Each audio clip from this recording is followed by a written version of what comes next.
Bonn Park is supported by Yoda Leather. For nearly 35 years, Evangelos Patrikas has sold fine leather products at the St. Jacobs Farmers Market. Jackets, coats, gloves, belts, accessories. If you want good quality leather, you can find it at Yoda Leather. Evangelos says Yoda Leather's longevity is attributed to their loyal customers, some of whom have purchased 2 or 3 jackets from them over the years. Customers trust Yoda Leather for classic but fashionable and reliable outerwear pieces at good prices, like their men's double collar style, a top seller for 35 years, old school leather biker jackets, or women's coats with real fur trim. Yoda Leather specializes in men's and women's plus-size leather outerwear pieces and also carries brand names like David Moore's Canadian-designed leather coats that come in a variety of natural colors and sizes. Looking for a great leather vest? Yoda Leather has them in a variety of styles and different leather types to suit your desirable look and need in men and women's styles. Evangelos will tell you he's made many friends over the last 35 years selling leather garments. Yoda Leather was the first business his family opened at the St. Jacobs Farmers Market back in the 80s. Just down at the other end of the peddler's village is his daughter Stella, whose family runs A Taste of Greece, serving up delicious and traditional Mediterranean cuisine. Over in the main building is Olive Divine, run by Evangelos' wife Yoda, specializing in fine olive oils and balsamic vinegars. When a family stays in business this long, you know they are dedicated to quality and service. Yoda Leather is located at the Peddler's Village at the St. Jacobs Farmers Market on Thursdays and Saturdays. Go check it out. Bonn Park is supported by International Cheese, a family-owned and operated company that has been manufacturing artisanal cheeses since 1963. The St. Lucia product line contains a wide variety of Italian-style fresh, semi-soft, and firm cheeses. International Cheese has been growing their product line and continuing to expand for over half a century, remaining in Toronto to provide the highest quality of products. Cheeses such as ricotta, tuma, bocconcini, and fior di latte are produced daily using only Canadian milk. The St. Lucia line has won awards around the world, notably with ricotta cheese products. International Cheese has a range of products for any culinary creation, whether holiday appetizers or decadent main courses. Please stop by their factory in Toronto to shop or visit internationalcheese.ca to view a variety of products and recipes. You can also find them on Instagram at International Cheese. International Cheese products are also available in large retailers such as Loblaws, Costco, and Longo's. Find them on Instagram at International Cheese. Bonn Park is supported by J&J Cards and Collectibles. Great selection, great prices, and great customer service are the reason why J&J Cards and Collectibles has thrived for nearly 30 years as Waterloo Region's premier place for toys and games. But that barely begins to describe the selection, from board games to puzzles to pop vinyl figures to a huge floor-to-ceiling collection of Lego and Playmobil. If you're looking for ways to have fun while staying at home, as we all are, you'll find it at J&J Cards and Collectibles. Like role-playing games? Or want to try? They've got everything from high fantasy, like Dungeons & Dragons, Warhammer, or Pathfinder, to science fiction games like the Star Wars RPG, Tales from the Loop, or The Shadow of the Beanstalk. They've also got those crazily popular card games like Magic, The Gathering, Yu-Gi-Oh, and Pokemon. J&J's has 5,000 square feet of fun. Maybe you've played bestsellers like Catan, Ticket to Ride, and Sushi Go. Have you ventured into J&J recommendations like Pandemic, Flashpoint Fire Rescue, Magic Maze, The Mind, and The Crew, The Search for Planet 9? J&J's is run like a mom and pop shop. Really, it's a brother and brother, as Jason and Jim cater to all kids, regardless of their height or age, including the typical podcast listener. If J&J's doesn't have exactly what you're looking for, they'll track it down for you. J&J Cards and Collectibles is located at 230 Weber Street North in Waterloo, or visit their site at jjcards.com. Your fun is their job, and they're really good at it. Welcome to Bonn Park. Welcome to Bonn Park. Welcome to Bonn Park. Welcome to Bonn Park. Welcome to Bonn Park.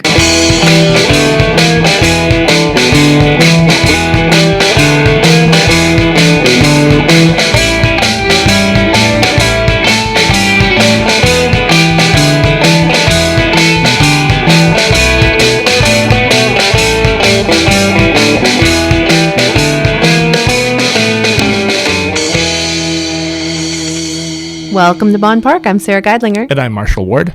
And today we have Ryan Leacock. Ryan is the host of the Creative People Podcast. And the creator. Actually, we invited him on because we're basically doing the same thing. And podcasting is a really cool, supportive community. And we just wanted to pick his brain and talk about podcasting. Yeah, we're doing a podcast about podcasting. We are. And he was a joy to have. Here he is.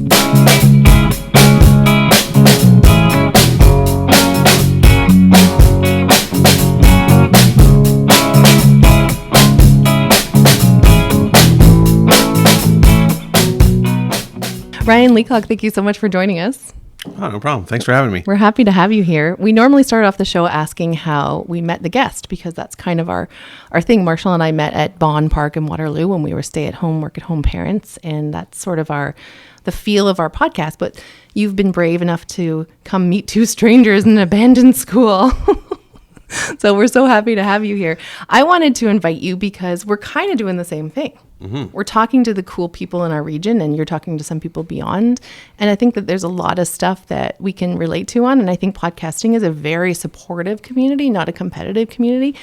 So we just want to pick your brain about what you're up to and how it's going for you. Cool. Sounds good. Okay, good. Yeah, I was excited. I was saying to Sarah how it's over. I guess we're doing a podcast about podcasting. So. Kind of. Yeah. Mm-hmm. Yeah. Why don't you tell us about sort of how you got started and what you've been up to? I know I read about you in your article in The Observer, where you were saying, well, we already had this recording equipment. So are you working solely on your own? Are you producing this entire show on your own? How did you get into it? So back I started in January, so it hasn't been that long.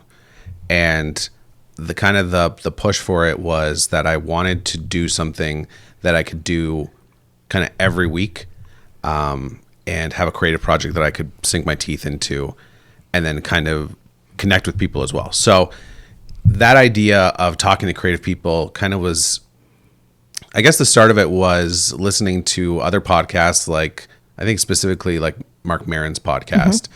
And there were some times, and like I've listened for years, and there was times where, you know, you'd be talking to a comedian or someone, and they'd say something, and you'd be like, "Oh, can I swear on this?" Yeah, you can. You're like, "Oh shit, I thought I was the only one that felt that way." Right.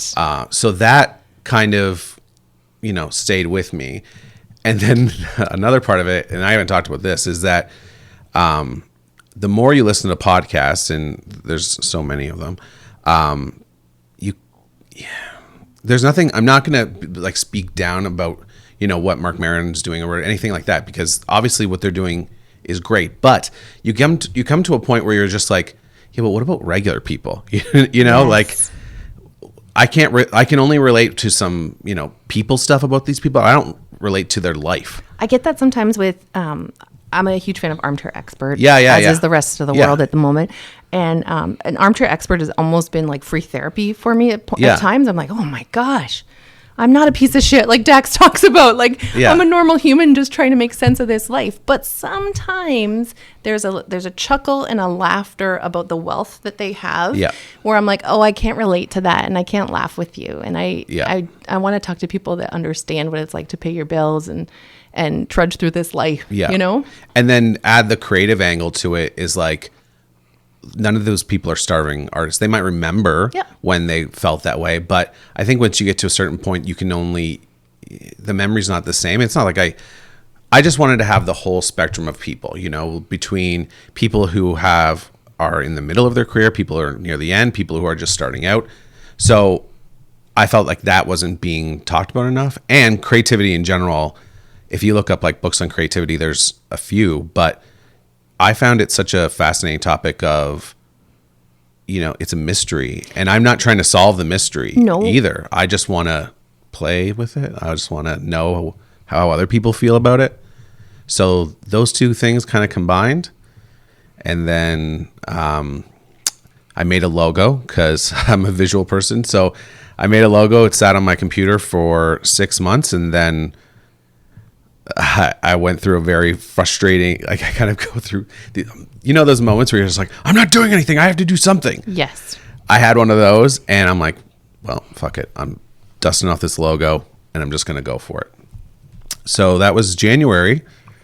Part of that is that I also started doing movie reviews, and I was just kind of feeling my way through. I love movies, so I wanted to talk about movies. So I'm like, okay, well, maybe I could record myself talking about movies. And then I didn't like the recording process. And then as soon as and I didn't like saying, like, my kids watch YouTube and stuff. And I don't know if you guys have kids in your life that watch YouTube, but I do. The most annoying. Hey, guys. Oh, my gosh. Hey, guys. I know a lot of you have been asking about my skin routine, so let's get to it. My kids watch this, like, Last to Leave. And you're like, they're all annoying. So Minecraft kids, and you've got 4 kids. Yeah, I got 4 kids. Do you have 4 kids? Yeah, I do. Thank you. My wife's with me right now, so let's applaud her. So we I didn't like that, but as soon as I did the voice stuff, I was like, oh, and I already liked podcasting, so I was just like, well, this feels natural. And then I just reached out to people in my circle, and we had a great conversation, and then just kind of, and then COVID hit, and I hit fast forward, and here we are. Yeah. Yeah. That's great. Yeah. And Kind of what we did. You've got a great voice. When you first Oh, heard you it, you must do. have thought, "Hey, this sounds great." Especially a radio in the intro, voice. in the intro with the music. It's wow, this sounds top notch. I love that. I love thank the overlaid music in the intro and the outro. And when you kind of wrap up at the end, I'm like, the one I was listening to Trisha Abe, because we also interviewed Trisha Abe, and then at the end you're like, "You guys got this." I'm like, "Okay, I do." You know? It's like a fine line between like, I don't want to be like, I'm in it with people, right? So I'm not trying to be like, when I say things like that, it's just like, hey, maybe like there's some weeks that I need to hear it, right? Yeah. So but it feels weird. You're like, well, who am I to say that? Like, so, but you're like, well, I feel like I should say it, so I'm going to say it. It's difficult to know what's. I like battle with narcissism. Yeah. And like how so? Like you think you might be being narcissistic? Well, I know I have narcissistic Do you? Yeah. tendencies, but just they're charming when you sprinkle them in. I actually see a great amount of humility. I can't remember the guest you had, but you opened the show by just being very forthcoming about the fact that you forgot to hit record for the first 20 minutes. Yeah, that was a tough. You've been there. I know that's an awful feeling, Isn't it? It's just like, And I've done it. I've interviewed a lot of the rich and famous, and I've Yeah. done it with like top celebrities, and I had to call back, and I just feel so crestfallen, and I would feel that way about anybody. yeah. Anyways, Alan Cross did it with David Bowie. oh yeah, Yeah. He was so nervous. Oh my gosh. Yeah. I did it just last year with David Foster. So, anyways, so I really appreciated you opening the show with that, and then also it reminds me that you have to kind of. I think you even said this. You have to kind of just reset yourself. It's like, okay, that happened. Now let's go ahead with the interview. Yeah. And the guest doesn't make a big deal of it. Yeah. And you're off and running. And it's really good to hear that. It actually brought me a great amount of kind of relief and assurance. I thought, oh, it's happened to you too. You're speaking to me, Marshall, because I would beat myself up with that for the entire rest of the evening and not enjoy my interaction with that person. Gotta let it go. Yeah. And I'm in it, and she's like, she's taking the time to talk to me, and I know because of anxiety and all that, I'm like, I could easily ruin this right now. And I know it'll be, if I'm stammering, if I keep apologizing, stop apologizing, push through. And then when you go to edit it later, you're like, oh yeah, this is the one I fucked up. And you can feel it in yourself. But then you're like, okay, well, how am I going to handle this? If I'm going to present this show's about creativity. This is how it goes. Mistakes happen. So why not talk about it? And just, it's funny though that you say like, oh, you're very humble. There is a narcissism that's sneaky though, like that you're like, it's the humble narcissism. Right? How do I master that? Or were you born with it? I don't know. Ask my wife. We should. Maybe we'll have her on. There's a recent episode I just listened to with Panda Raps, a rapper. Yeah. And there's a couple things going on in that episode. One is I love the contrast between you have all the warmth of your voice with the equipment around you and everything you need to sound as great as you can. Yeah. And then Panda Raps is somewhere else. It actually sounds like he's in a car or something. There's some weird sounds going on there. But the content is so good. And early in the episode, he's actually very open and honest, which really drew me in. He mentions his mother. Then he mentions his father in a way that most people would never talk about on any kind of radio or podcast. Doesn't go on about it, just kind of mentions this is the reality. Yeah. And then he moves forward.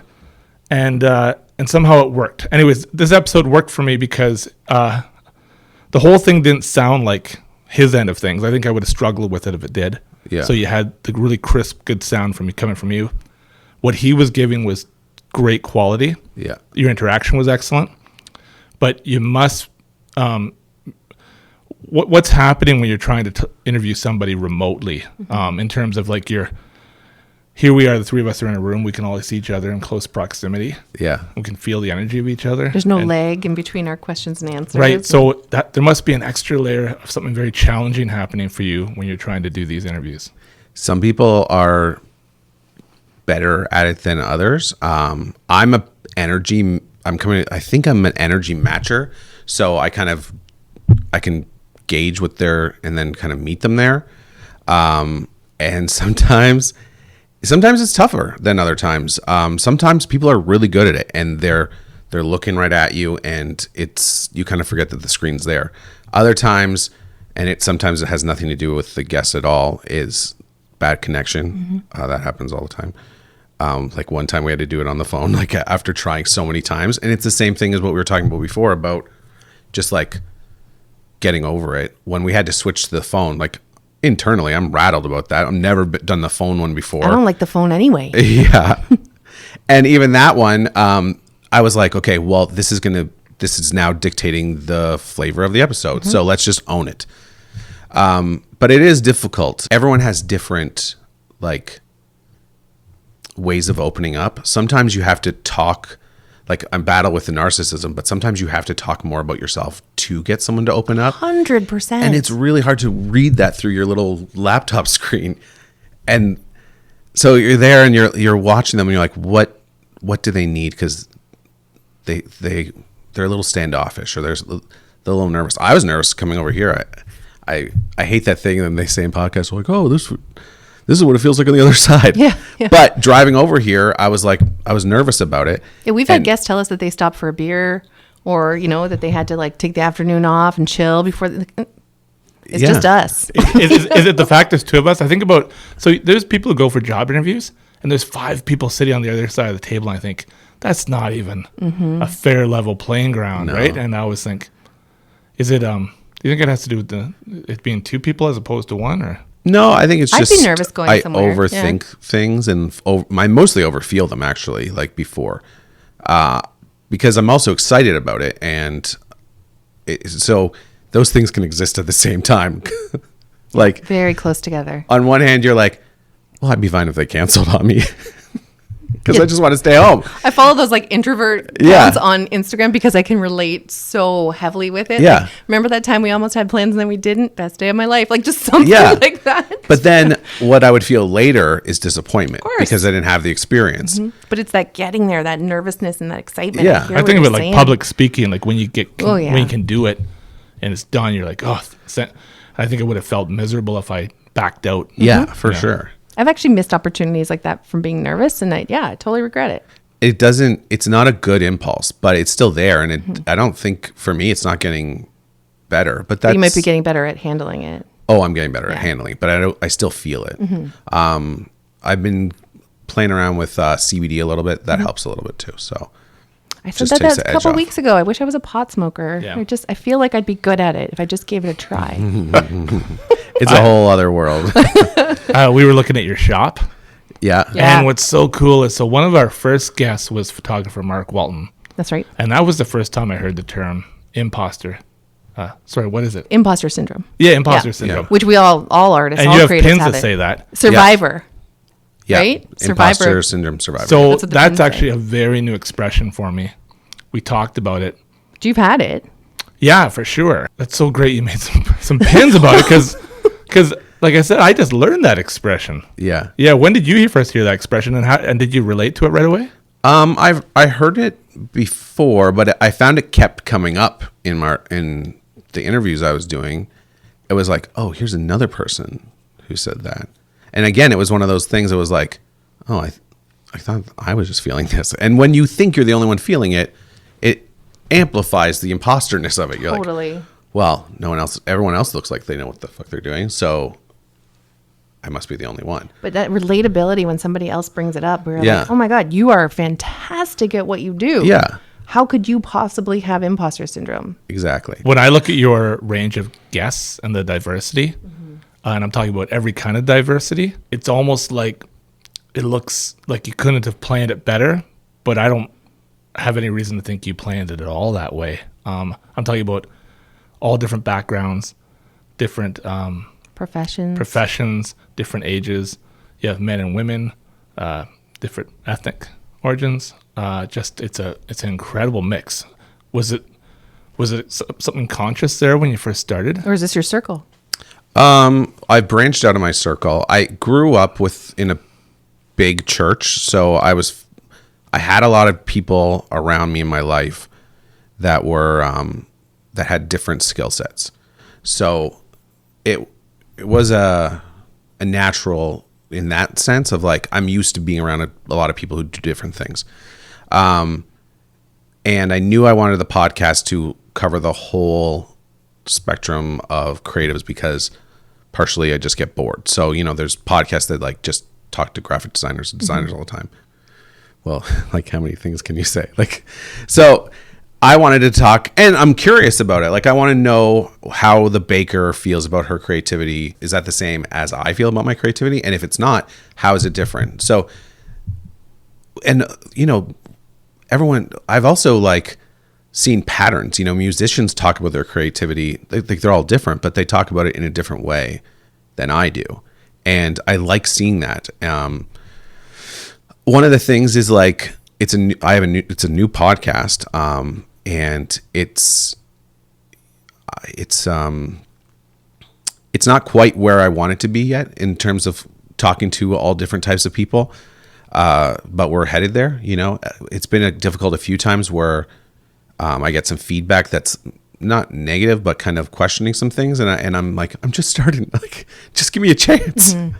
So that's kind of where I'm at. But yeah, that's the intention, mostly because I want to hear the whole spectrum of creativity. I want to know, and I want to learn, like there's the way that someone's going to approach their creativity could give me an insight that I wouldn't have had otherwise. Oh my gosh. I've learned so much talking to the interesting and creative people on this. Like, it's almost like it's more for me. Yeah. And even just with recording and hearing your own voice and hearing some of the tics you have and some of the things that you repeat about yourself that you're like, do I actually think that about myself, or is it part of my rhetoric that I'm constantly saying, right? Yeah. Or when a guest comes on and they're talking about their process, I'm like, oh gosh, I thought that was only me. Like, you're talking about the imposter syndrome or having anxiety or being nervous about something.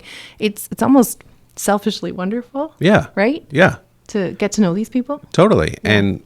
And have that connection. And then COVID made that connection like so much more important. And then also people were free. So right. And we went an opposite way. We started recording last July. So we had a bank of episodes. So we were just kind of covered. Mm-hmm. And in the beginning, I was trying to push Marshall to do remote. And we both just didn't feel great about it. Yeah. And we weren't really even, with two hosts, we weren't even really set up properly for it yet. So we took a totally different route where we just separated, and I did the intros every week and we pumped out these podcasts. But I think it was not a missed opportunity. I think I enjoy what you did because you got to keep doing those connections and you ramped up, right? Mm-hmm. Like you said, you were doing 2 a week. Yeah. Mm-hmm. And then I had time too. So it wasn't just time for interviews. It was time to learn. Like that was it was a good opportunity for the podcast to like, okay, I can get a lot of episodes under my belt here. That's good. It adds some authority to what I'm trying to do. Awesome. But also it was like, well, I need to learn what the fuck I'm doing here. So the more practice I get and the more times I'm talking with someone and I'm going to learn what questions are working, what aren't working. I'm like, I could just fast forward all that experience. I'm going to do that. So it was fun. And then another part of it is like my whole life, I felt like I wanted to connect with more people, but then, and I've had lots of different incarnations of that. Like I would I'd be doing freelance design and I'd try to go to networking things and I'd leave and I would only talk to like 2 people because those are so hard. Yeah. And I'm like, I suck at this, but I do like talking to people. So this was just like, oh, well, I can talk to someone in New York. I can talk to someone in London. I can talk to someone that lives down the street. Let's go for it. Like as long as they give them time. Yeah. Mm-hmm. Yeah. And they have the time to give, and they might not have thought about it, but a lot of them were like, oh, I haven't talked to anyone like this all week. And I'm like, oh, awesome. I'll be that person for you. Yeah. I'll be that connection. So I think it was just a great opportunity, but I had to choose to shift because my first reaction was, this sucks.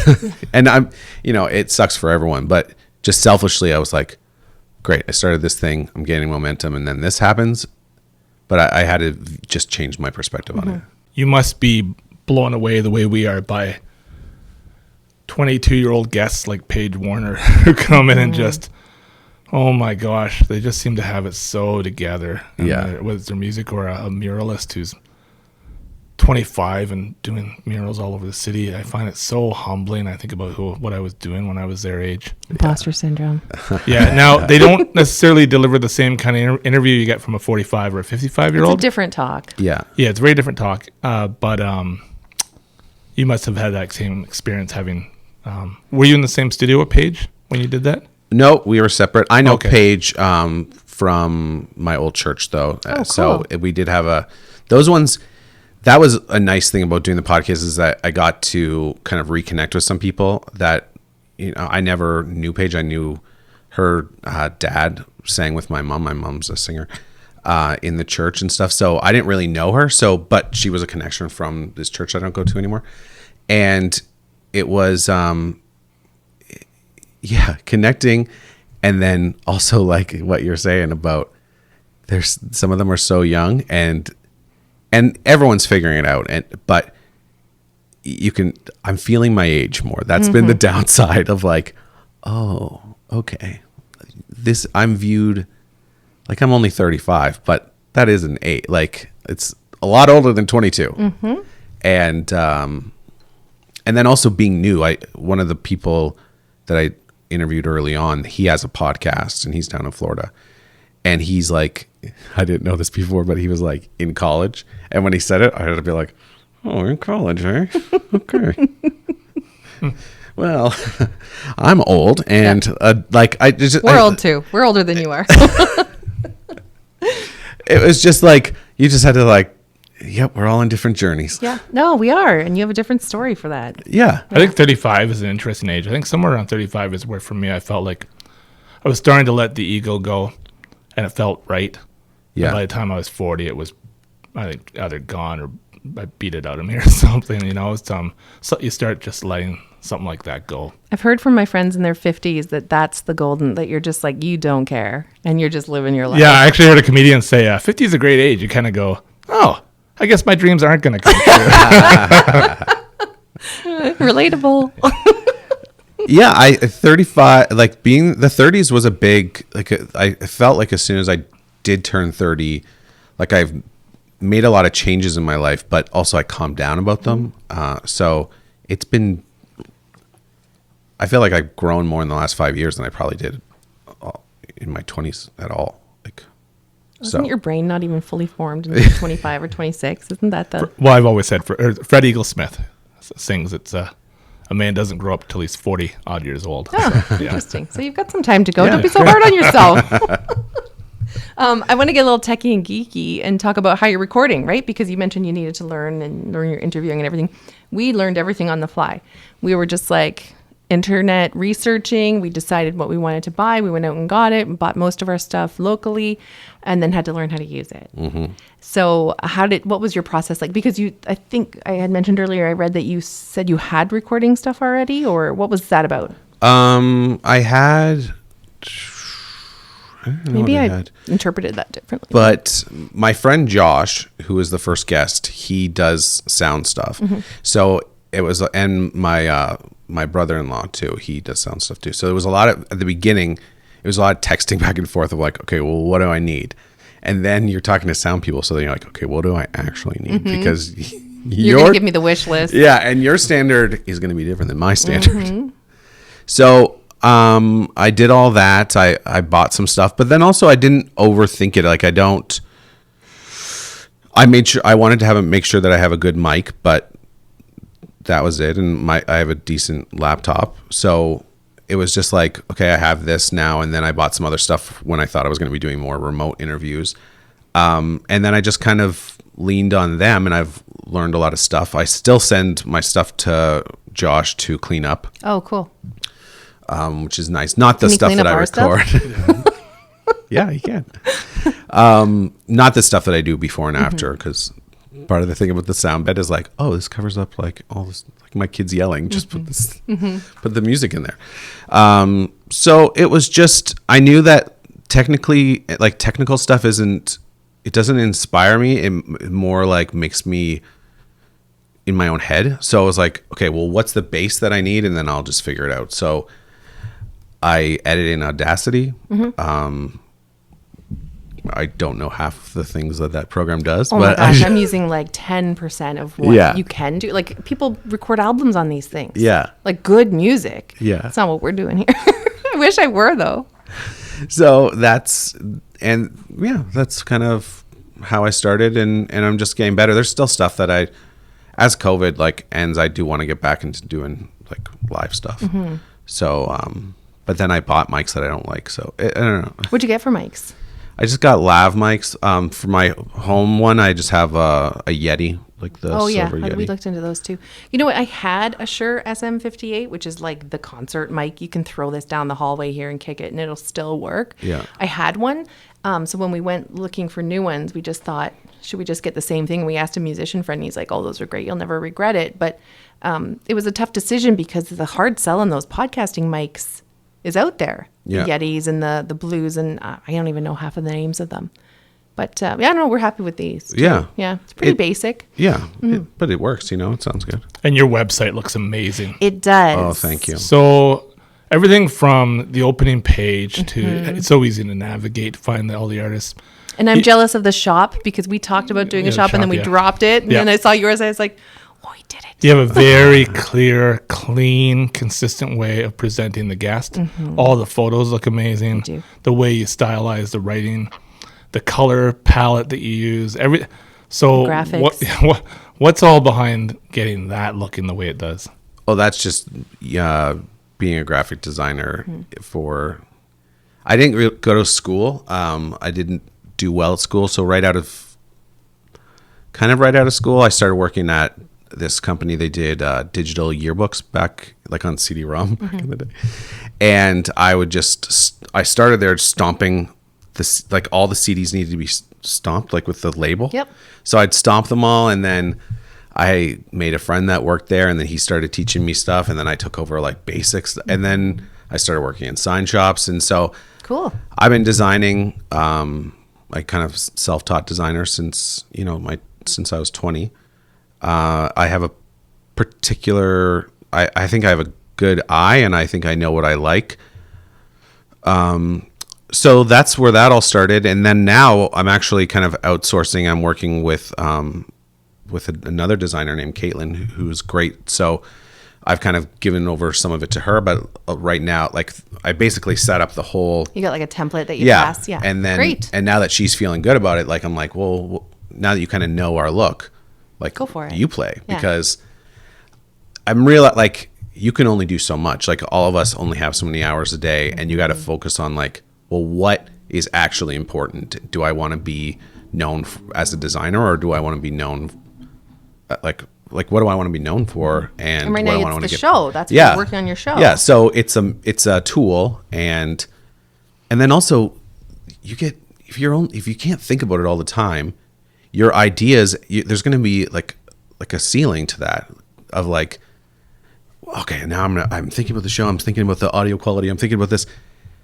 Are you going to be at your best creatively to like have a new idea, or are you just going to do the same thing? So it was really important to me to bring someone else in that can start.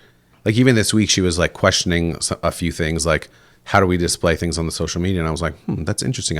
Because it's so easy to just get into, well, this is how we do it until you get really sick of it, But to have someone be like, hey, let's keep this fresh, and that's kind of what they're covering. I think it's great. Yeah, I'm really hearing what you're saying about focusing on the tech and being overwhelmed by that and then not being inspired. You can hear it in our early shows that I'm fumbling with things and I'm kind of half listening because I'm checking to make sure that we've got spikes in the recording and all that stuff. But once you get a little more comfortable and have a few more under your belt, but there's still mistakes. You talked about once not hitting record. Do you have any other real blooper moments? I said tits once. I'll cut that out. It was an accident. I don't think so. I think I've done okay. Good. Or they're just all deleted because like sometimes like I just can't nail the intros, and it's like we used to struggle, and now we just tough. Like yours are very structured, right? And we tried a structured thing, and for the two of us, it sounded very scripted. So now we're just like, let's talk about what we liked about the person and what they're up to, and move forward, because it didn't feel real. Yeah. You know? No, it felt like I was reading a bio. Yeah, and we were kind of. Yeah. Or like an artist statement or something. It just so stiff and clunky. Yeah. And then we learned we didn't like that. It didn't speak to us, so we had to try a different way. But I've noticed that like I'm bad at recalling details. It's just not any, like it just blanks. So I have to have something written down, or I'm going to be like, what do they do again? You know, their name. And it's important because I want to honor the guest. That's a big thing, of course, that I feel every time. It's like, this person took the time, even if we didn't have like the best interview, it's still like they still took the time, and I still want to, you know, shine the best light I can on them. Yeah. So, and all the things that I'm talking about, like, that's work that they did. I want to honor that. So, and even then, I think sometimes I because details aren't something I'm good at, I kind of gloss over them. But I still, even in my glossing over them, I want to be specific about it. Do you know what I mean? yeah, totally. I came up like I feel like I could talk forever, or as long as I don't have to say anything of substance. Right. But as soon as you're like, well, make sure you mention this thing at this time, and I'll be like, oh crap, I need a note. Just, it doesn't sound that way. It sounds well put together. Like, you're not out there stumbling, and it doesn't sound like you're rambling. It sounds like you've put a lot of thought into it, and that you've got notes. But if I don't have the notes, it will sound like that. It. Or I just like, it's like 10:30 the day before the podcast goes out. I'm like, just write it. Just write it, Ryan. Other people do that too.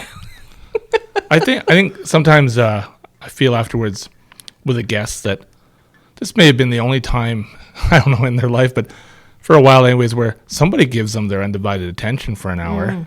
Because how many times are you in a social situation and someone will ask you about yourself, and you say something, then they're often running to just talking about themselves, really. That's what people do. And they're hungry for attention, and they want to validation, those things. But what's so great about a podcast is, in Sarah's and my case, we're really not here to talk about us at all. Like, we just really want to hear about you. Yeah. And the time flies by.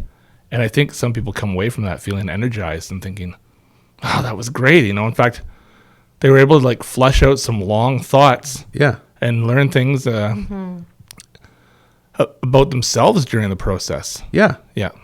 And you don't need to worry about like presenting yourself or talking all the time, because it's your show, right? Yeah. So it's not really about us. Yeah. Right? But then, because people are listening every week, they do get your personality. So you don't have to worry about that. All you get, like, it's refreshing for me to be able to focus on someone else too, to be like, this really doesn't have anything to do with me. So I'm just going to be here to make sure that they feel comfortable and that we talk about something that matters. And I really just want to connect with them. Yeah. Yeah. I want to know what's going on, what's making you tick. How did you get there? Yeah. Right? Yeah. I think a lot of people want to know that too. Like, I've had a few people ask about the muralists and some of the other artists and musicians. They're like, how did they get there? Like, I didn't know that I was the only one struggling, and all that kind of stuff. It demystifies it, right? Yeah, totally. I had someone recently just ask me, how has the pandemic affected your creativity? I'm a weekly newspaper columnist. And I don't think nobody had ever asked me that before. And I don't think I'd ever asked that question of myself. But in being asked that question, holy smokes, did I ever have some things to say about that? Yeah. That I hadn't either even... Well, you've kept going strong.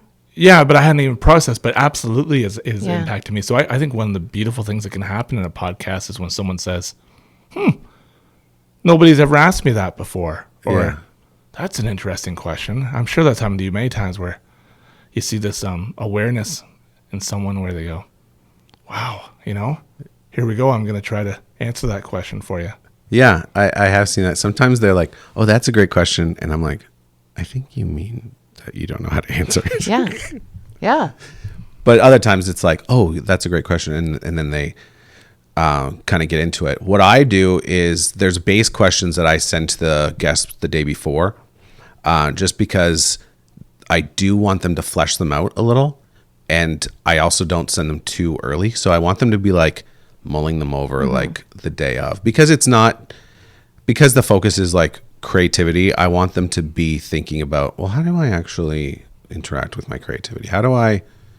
Because I think it's something that a lot of people don't think about going like day to day. Totally. That's not something that we do. And we've had a few people ask, and we'll give them like a gist of the things that we'd like to go over. But I personally would benefit from pre-questions, because I often don't speak truthfully when I'm on the spot. I just spit something out to get the question over with out of introvert and nervousness, right? And I think that's a great tool actually to have. It is good. I think for some people it might, because I think everyone's brain works different. So I think some people, they seem a little thrown off when I don't just go through the list, like, because it's like, well, I'm going to refer back to these questions, but I'm not going to do them in order. And like, I'm just going to, it's like a dance you're doing with someone, right? Totally. So it's like, oh, they started talking about their family a little here. Well, I'm going to now put this question that I have written down in here because it fits. So I think sometimes it throws people off a little bit because, or then I ask a hard question that I didn't even prepare them for because they just brought something up. And I was like, well, I want to know about that now. So I think it works, but there's limitations to it. It sounds like you're listening to your guests, though. Some people don't.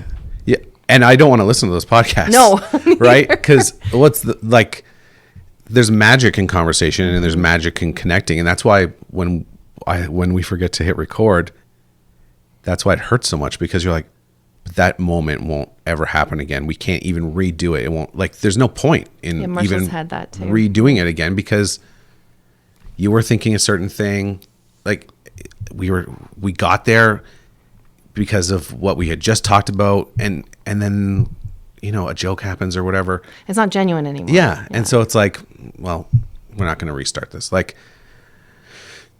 that only happens when you're actually connecting.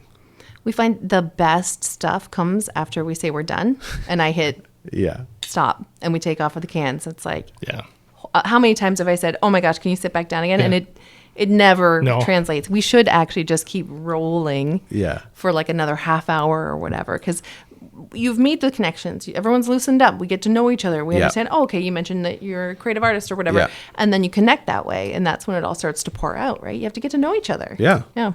I laugh when I think about giving people some questions to ponder beforehand, because I've interviewed a lot of celebrities and rock stars for magazines. You've been given the list. Yeah, I get a phone call from the manager the night before and says, here are the things you will not be asking them about. And here goes my list. Yeah, here are the things you can ask them about. And it's like, Jesus, can't we just have a conversation, Yeah. And so... And then you're like, but those are all the things I want to ask about. Yeah, because you told me I can't. Or we've had a few podcast guests where maybe I know them quite well. And I'll say, hey, you told me a great story about how this happened. Oh, you can't drag it out again. And they'll say, no, I'm not going to talk about that on the podcast. Kind of. There's been a couple times though where you've tried to lead them into that. Yeah. And then just right, like a hard right turn, Yeah, but I try to be really mindful if they say, no, I don't want to go there. Yeah. It usually has to do with maybe speaking ill of somebody else or something like that, and I can appreciate that. Yeah. Or an apocryphal story of some type. We had one guest actually that just said, can we scrap that and I can come back I wasn't on. Yeah. Can I come back another time? Yeah. Of course we can. The whole episode, yeah. Yeah, it's fine. That's a huge thing, being on. Like, oh, for sure. I'm like on 5% of my life. Aren't you? Are you on 95% of the time? I'm not. No. not the kind of on that like, it's weird. We're in a classroom right now talking, but there is a performance element to this, because you're aware, like, okay, someone's going to be driving, listen to this. Someone's going to be working, listen at the gym or whatever. I want to give them what they tuned in for, right? And sometimes you're just like, I just want to sit at home and I don't want to be on, So that's a whole thing. I've heard musicians talk about how, when they have their first independent record or whatever, and how pure it can be in the songwriting and what they're writing about. And then everything changes as soon as there's management and there's backers and there's money and there's things, and they have to make these adjustments now. And they say it's never the same after that once you have to start, once that's in your head. Mm-hmm. So I think one of my favorite things about podcasts is you can talk about things like without super tight editing cut. Even like a show on community television has to fit within A segment has to be, 8 minutes long or something. Yeah, our podcast could be 3 hours if we wanted it to be. Yeah, and sometimes an idea needs 12 minutes just to get somewhere. Yeah. And I love that idea, and the fact that we're not. I don't feel like I'm making a whole lot of adjustments in this conversation. I feel like not taking too much into consideration, other than just trying to make the best podcast we can tonight. Yeah, and so that's a sweet spot, right, between being on and then also being flexible and it being kind of it allows it to just grow organically. And once you're in it, that's not. I'm never nervous in it, like hardly ever. It's just the before. Getting there. Yeah. Yep. I don't know if you have an awareness of this, but you've got full control of your content. Like nobody's messing with your stuff. For now. Like whatever it is you're doing, Yeah. you're going to put it out there. You're going to hit the send button, and it's going to be exactly what you put out there. And I don't know if you've had any experiences where you've had editors or people that like mucking around with your stuff. Yeah. But that can be infuriating and demotivating. And podcasting for me is like, oh my gosh, this is amazing. Yeah. Like nobody can muck it up on you. Yeah. Do you feel like you know that, or? I think coming up through graphic design, you get like there's two types of graphic designers. There's ones that do cool stuff, and then there's other ones that just do it like because it's a job. And I've been in both seats. And when I have been in the design seat where it's just a job, and it doesn't mean I'm not trying. It just means you have to realize you're not doing this for you. So when a client comes to you and they want a sign or a wrapper or something, you have to, you got to take your ego out of it. And you're like, what do they need? This doesn't really have anything to do with what I feel about their brand or what I think is even necessarily best for them because this is what they want. Yeah. And you can try to guide them towards what's probably better for them. But at the end of the day, if they say, well, I like this one, and it's the worst version of the logo, well, that's not your call. Whereas doing the podcast is one, things are allowed to grow, which is, I love, is that, even if you have a rough episode, you're like, well, this is this week's, on to the next one. And for the design angle, it's allowed to grow too. You're like, okay, well, I was liking this and now I don't, it's not set in stone. So it's allowed to grow and be organic and you can learn from the things that you didn't like that you were doing. So that's where I feel the freedom more is like, well, this isn't set in stone. This isn't getting shipped. This isn't, I get to try again next week. And I like that aspect.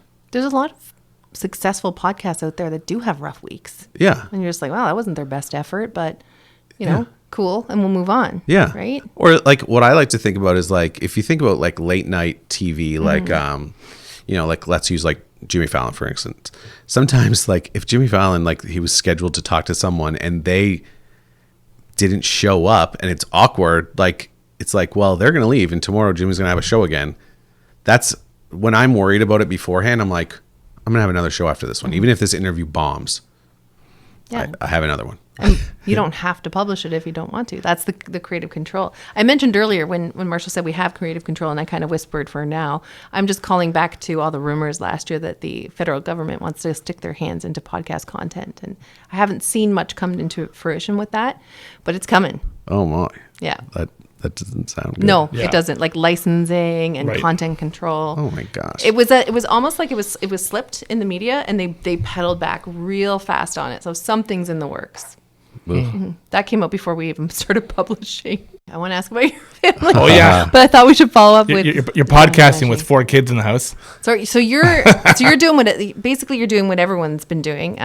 One of the artists that we were going to talk to, she wants to discuss sort of losing the stigma around work from home. And like I worked from home for years and years and years, and what I always got was, oh, must be nice, must be nice to not have to go to work every day. You are going to work every day, and it's tough, and your kids are screaming, and everyone is kind of experiencing that because of COVID. So you were off work and you're pumping out these podcasts during the week. Where are you hiding these kids?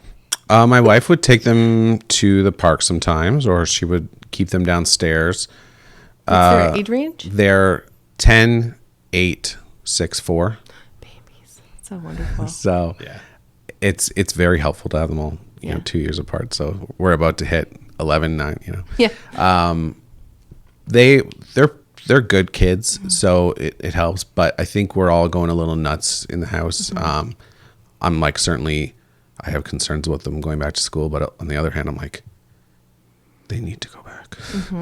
I feel the same way. Well, for their own, but selfishly, they need to go back. But then also, kids need connection and kids need structure. You can only do that so much at home, especially with a bunch of them. Yeah, my kids are being cool, but like they've had enough of me. Yeah. And my ideas about the fun stuff we should be doing together. Yeah. You know? They just want to chat with their friends. Totally. My friends were my life at pre-teeny age. Yeah. So I'm looking forward to them getting back. Hopefully, our region keeps our low numbers and all that. But yeah, they just hide, and my wife is very understanding, and I think she is just glad that this one, that this thing's getting some legs to it. I've put her through like a lot of random ideas over the years. So to have one be like, "Oh, okay, this is going okay," I think that's helpful. Sorry, what's your wife's name? My wife's name is Veronica. Veronica, what a beautiful name. What does Veronica do? Veronica takes care of our children. Oh, the best job in the world. I think some days you would disagree with that. It's tough. It's so hard. Yeah. She's also a crafter. She makes these incredible crafting creation with crochet and embroidery and things like that. So that's fun. That's like the old-timey stuff. Want to interview her, but she doesn't. She keeps she's like, I don't want to. So you should do it and then just be like, we don't have to publish it. Like, you could see how it goes, and if you don't like it, we don't have to put it out there. We could do that. Yeah. In the early days of the pandemic, I would go out into the street and there'd be nobody around. That was fun. And you yelled once on my street. Yeah, and I would scream, right? And I would say things like, there's the one I'm a huge Twilight Zone fan, and there's an episode called Where Is Everybody? And I would scream, "Where is everybody?" at the top of my lungs, right? And every time I'd scream, "Who are we?" That's from another Twilight Zone episode. But the one, because I was a full-time stay-at-home dad for 8 years, is I would step out on the front porch and I'd scream, "Welcome to my world," right? Because all of a sudden everybody was like... I couldn't hear that from my house? Yeah, no. But I would just scream at the top of my lungs, and Sylvia would say, "Please come in," right? But it was something very cathartic. But it was also me expressing something. It's kind of like, how do you all like feel what this isolation feels like? Because that's what stay-at-home parenting feels like. You feel incredibly isolated. And then working on top of it. And just time moves very strangely and slow sometimes. Like deadlines are still coming. Yep. And the seasons have very different feelings to you. Summer becomes even more important to you than it does for most people. And the winters feel incredibly long. And just long time periods of no talking to an adult. So yeah, I think your podcast is something incredibly positive that you're bringing into your life. This is an incredible time in your life right now with your kids at that age. And to have a podcast must be so good for your soul. It is like, so on the episode with Trisha that we put up on Monday now. That day it was a holiday, so I was like, "Hey Jack, do you want to," like, my oldest name is Jack, and I said, "Hey, do you want to come with me? I want to go look at these murals." And then he was with me, and so I just did an Instagram little update, and he's like there beside me, and he's leaning on me, and I saw it, like, I saw it after, and I was like, I felt like humbled, because he looked at me like he was proud of me. And I was like, at the end of the day, having kids for me has been a big thing of like, one, I want to make sure that they have a good childhood and I want to be a good dad, but also it's like, go after the things that you want to go after and like fight for them. I'm fighting for them, and I don't know where it's going to go, but I want you to see me out here fighting for these things. And I'm lucky that I got to do that together with them, and I try to incorporate them as much as I can. And sometimes, like, I'm sure it's annoying because, like, when you're very particular about how things look and how things, like, oh no, don't stand like that, like, things like that. But it is a special time. It's hard to not feel guilty, though, at the same time of just like, the downside of building something and fighting for something is like, I also don't want to miss this time.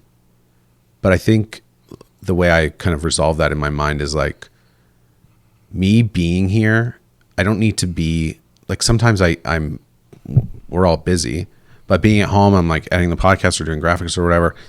And it's like, I'm still here. I'm still present every day. And they have some siblings they can play with. That's also good for them to find out how to entertain themselves on their own. Yeah. Right? Yeah. I do struggle with a little guilt of like,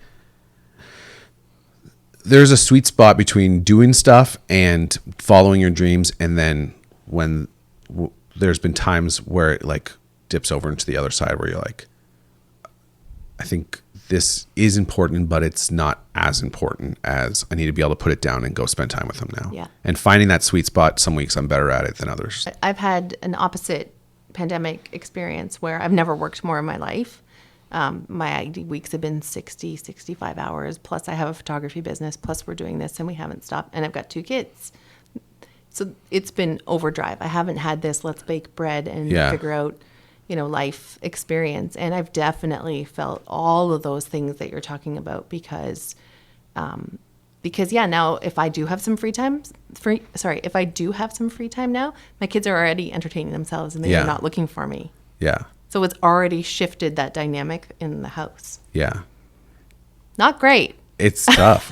Yeah. Yeah. Yeah. And I've also had to drop some creative things, right? And it's the creative stuff that keeps us, for creative people. Yeah. It's that creative stuff that keeps sane. us alive, keeps us sane, keeps us vibrant and inspired, right? Yeah. As we wrap up here, I was thinking how I hope you're experiencing all the reward that comes from this as we are. Yeah. And how I think of it a little bit like it's almost like doing a master's degree in your own creative community, just grinding, ahead one week after another, trying figuring out as you go. Learn as much as you can about all these endless people. I feel like we could do this for like 100 years. There's enough people in the area to do it. Yeah. And I hope you're feeling. So I'll tell you what I'm feeling. So when we launch our podcast on Wednesday, I jump out of bed at 6 a.m. I can't wait to see it there. Yeah. And I haven't had that feeling since I started being a writer and I would see my articles in magazines and newspapers for the first time. Yeah. That wears off after a while, unfortunately. But anyways, I never thought I would recapture that feeling. And I hope you have that kind of feeling too when you launch a podcast and then you start hearing feedback and you know it's out there. I love listening to it afterwards and thinking and imagining other people listening to it, and what they're taking away from it. I feel lucky. And especially because I only started the podcast in January. I've lived in Kitchener my whole life, often, like I went away for a little while, but mostly my whole life. So I love this area, but I feel like I started the podcast at like the perfect time because I know some of them that there's been a lot of hard work that artists have put into this region that have, hit the wall. And some of them have left and, they poured in their heart and soul. And now I think that we're seeing some of those results that they didn't necessarily even see. And I feel lucky to be here now. And I just wanted to at least, like, I think I've kind of alluded to it a few times, but I just wanted to say it that it's like, I feel like I'm benefiting from other people's hard work. You are. And I feel lucky and I feel humbled by that. So, it's weird to feel that about your region though, that it's like, I love this region. I have roots down here. This feels like home, but also I'm benefiting from work that other people did in this region. And I'm really lucky for that. Right. We all are. And I think it's sort of like you said, it's long overdue that creative people are having a light shone on what they've been working so hard at. Yeah. And there's something beautiful actually that you said in Trisha Abe's podcast that I think it was a quote, and you were talking about, once you're done your art and you put it out there in the world, you can't control how it's taken in. It's subjective at that point, but it's no longer within your control, right? And sometimes that can be positive and sometimes that can be negative, but what matters is that it's something. Yeah. It's some type of reaction. And we've all seen so many gray buildings and brown buildings, and like it's time to see what's happening in the region. And I think your podcast is a great way to highlight that. Oh, thank you. You're welcome. Yeah, it feels, I just feel lucky. Yeah. Yeah, thanks for coming on with us. Oh, thank you so much for having me. I just had a great time. Like you said, we're going to wrap it up, and I was like, oh. I know. I looked at the clock, and I was like, are you sure, Marshall? No, we actually started early. We did start early. Yeah. I know. 10 minutes early, yeah. It was fun, though. Painless, right? Yeah, Once you get into it. Good. You could talk for hours. Yeah. I look forward to your next podcast. Oh, thank you.